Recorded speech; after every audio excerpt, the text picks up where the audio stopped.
My name is Emily, and I'm 25 years old. I live in a small, picturesque town where life moves at a leisurely pace, and everyone seems to know each other's stories. It's the kind of place where neighbors wave as they pass by, where gossip spreads faster than the morning news, and where the sound of children's laughter fills the air on lazy afternoons. From the outside, my life appears ideal: a charming little house with white shutters, a steady job that pays the bills, and a husband who seems to adore me with every fiber of his being. People often tell me how lucky I am, how my life is the kind they dream about. But the truth is, behind the carefully constructed facade, my heart feels like it's slowly breaking every single day. A year ago, I made a decision that changed everything. It wasn't a decision made with love or hope, but one born out of anger, desperation, and the desire to heal wounds I didn't know how to face. I married David, a man who is kind to a fault, endlessly patient, and who loves me with an intensity that almost frightens me. But the truth is, I don't love him. I never have. I married him not because he was the love of my life, but because I was trying to prove something to myself, to the man who broke my heart, and maybe to the world. My ex-boyfriend had shattered me, leaving me feeling worthless and unloved, and in my pain, I wanted to show him that I could move on, that I could find happiness without him. But instead of healing, I only succeeded in trapping myself in a web of lies, hurting not just myself but David, who didn't deserve any of this. David is everything anyone could want in a partner. He's thoughtful, attentive, and unfailingly kind. He remembers the little things: how I like my coffee, my favorite songs, the way I laugh at silly jokes. He surprises me with flowers, leaves sweet notes on the fridge, and always makes time to ask how my day was. His eyes light up when he sees me, and his smile feels like it could warm even the coldest of hearts. But no matter how much he gives, no matter how perfect he seems, I can't force myself to feel what isn't there. I can't make myself love him. I know he feels it.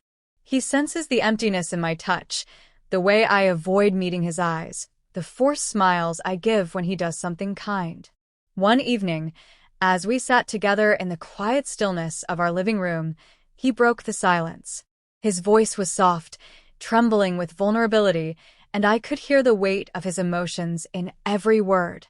"Emily," he said, "please don't leave me. I know you don't love me yet, but I believe you will one day. My love is strong enough for both of us." His words pierced through me, cutting deeper than I thought possible. I wanted to tell him he was wrong, that the love he was waiting for would never come. But I couldn't bring myself to say it. I couldn't break his heart the way mine had been broken. My mother always told me that love could grow over time. "Not everyone marries for love at first," she would say with a knowing smile. "Sometimes it takes patience and faith." I clung to her words like a lifeline, hoping that with enough time, my feelings would change, that I could learn to love David the way he deserved. But as the months passed, I realized I was clinging to a lie. No matter how hard I tried, the spark wasn't there. Instead, I felt like I was suffocating under the weight of my own guilt and the love David so freely gave. David, ever the optimist, seems blissfully unaware of the depth of my inner turmoil. One evening, he planned a romantic dinner at home.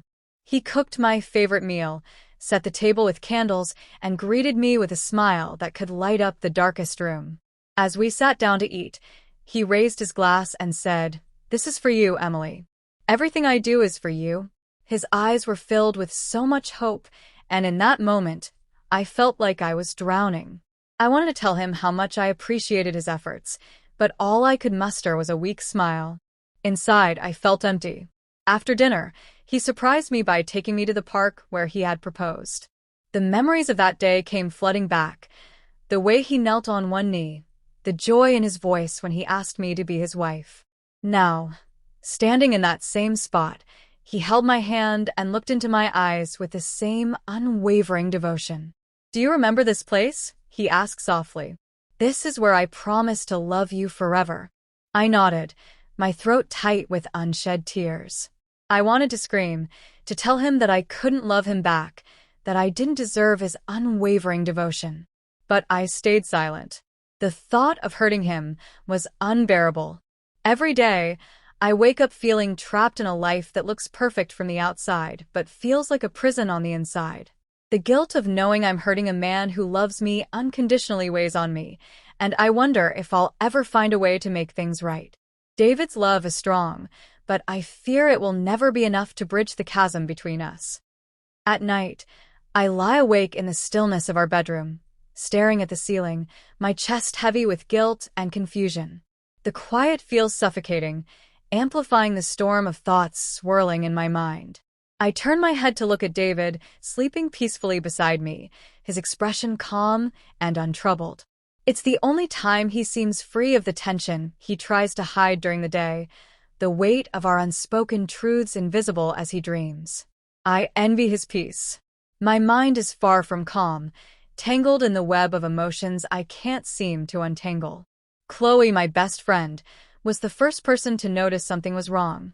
She always had a way of seeing through the walls I built around myself, her intuition sharper than anyone else's.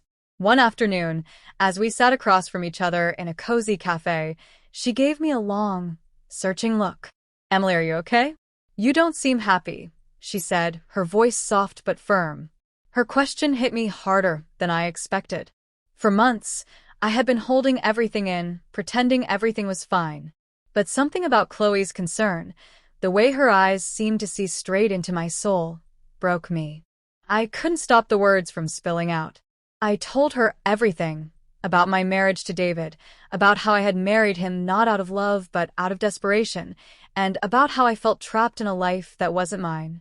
Chloe listened without interrupting, her face a mixture of sadness and understanding. When I finally stopped, my chest heaving with the weight of my confession, she reached across the table and squeezed my hand. "Emily, maybe you and David need some time apart," she said gently. "Take a break and figure out what you really want." Her words stayed with me long after we left the cafe. I replayed them over and over in my mind, trying to imagine what a break might look like. Would it help? Would it give me clarity? But deep down, I knew it wouldn't solve anything. My problem wasn't something that time or distance could fix. It wasn't about needing space. It was about my heart, about the love that simply wasn't there. A few days later, I decided to try and talk to David about how I was feeling. It wasn't easy. I spent hours rehearsing what I would say, trying to find the right words. That evening, as we sat in the living room, the tension in the air was almost palpable. I took a deep breath and said, "David, we need to talk about us." My voice trembled, and I could feel my palms sweating. But before I could say more, David interrupted me. "I know what you're thinking, Emily," he said, his voice soft but resolute. "Please don't give up on us yet." His words stopped me in my tracks. The look in his eyes, so full of hope and vulnerability, made my throat tighten. I wanted to tell him the truth, that it wasn't a matter of giving up because I had never truly begun. But I couldn't. Seeing his hope, his unwavering belief that we could make this work, made it impossible to say the words I knew would shatter him. A few weeks later, David brought up something that shook me to my core. We were sitting at the dinner table, eating in relative silence, when he suddenly said, "Emily, do you think we should have a baby? I believe it could bring us closer." His words felt like a punch to the stomach. The idea of bringing a child into a marriage that already felt so broken terrified me. I couldn't imagine raising a child in an environment where love was one-sided, where every smile and every touch felt forced. I swallowed hard and managed to say, "I'm not ready, David." I avoided his gaze, focusing on the plate in front of me, but I could feel his disappointment hanging in the air. He didn't push the subject, but the hurt in his eyes was unmistakable. That night, as I lay in bed, I felt the walls of our home closing in around me. I couldn't shake the feeling of being trapped, of living a life that wasn't my own. I felt like an actor in a play I didn't audition for, reciting lines that didn't belong to me. David, meanwhile, continued to try. He planned romantic surprises, left sweet notes for me to find, and did everything he could to show his love. But none of it could fill the void inside me. I felt hollow, disconnected from everything around me. One night, I reached my breaking point. Overwhelmed by my emotions, I packed a small bag, ready to leave. I had no plan, no idea where I would go or what I would do, but I felt like I couldn't stay in this house for another second. As I stood in the doorway, I glanced back and saw David sleeping soundly. His face was peaceful, his breathing steady, and in that moment, I felt like a monster. I couldn't do it. I couldn't bear the thought of waking up the next morning and seeing the devastation on his face. The next day, David brought me coffee as if sensing my turmoil. He sat beside me, his eyes full of determination. "Emily, I believe in us. We can make this work," he said. His optimism was both heartwarming and heartbreaking. I wanted to believe him, to hold on to the hope he had, but deep down, I knew the truth. David's love is unrelenting. He pours his heart into our marriage, never faltering, never giving up. But no matter how hard he tries, I can't force myself to feel what isn't there. I've lost myself in this marriage, in the guilt and the lies and the constant pretending. When I look in the mirror, I barely recognize the person staring back. I know I can't keep living like this. David deserves someone who can love him as deeply as he loves me.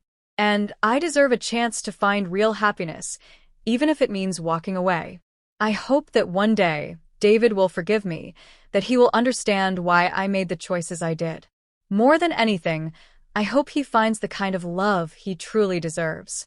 This is my story, a story of mistakes, guilt, and the search for redemption. I'm sharing it not because I'm proud of it, but because I hope others can learn from my experience. Don't rush into marriage for the wrong reasons. Don't let fear, anger, or heartbreak drive your decisions. Wait for real, genuine love. Thank you for listening.